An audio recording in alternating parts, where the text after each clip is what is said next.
Buenas, llevamos 3 partidos consecutivos ganados, ayer perdimos, pero aún así las sensaciones son buenas, así que creo que llegamos en buen estado de forma a Rusia y lo queremos demostrar en el primer partido. Bueno, cada partido es diferente, ¿no?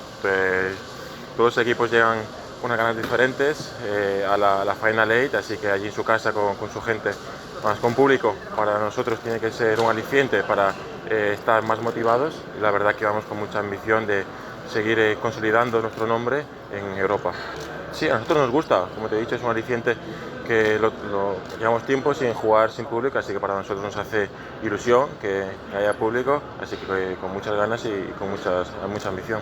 Bien, llegamos bien, yo creo que en todos los aspectos, anímico, porque el equipo, yo creo que desde el baloncesto en la cancha haciendo buenos juegos ha ganado partidos y eso ha ayudado en las 2 últimas semanas.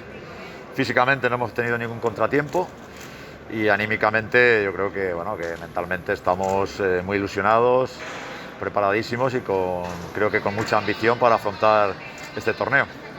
Bueno, yo creo que no hay que hablar de favoritos. Yo creo que en una competición eliminatoria, partido único, yo creo que hay muchos factores que pueden influir y no el precedente de si eres o no favorito.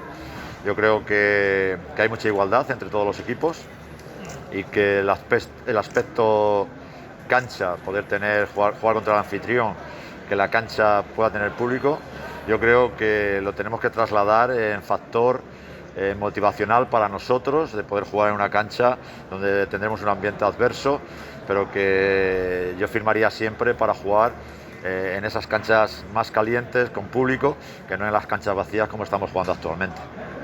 Bueno, pues tú lo has dicho, 2 finales consecutivas para el club es algo histórico, ¿no? Sobre todo para un equipo aragonés, ¿no?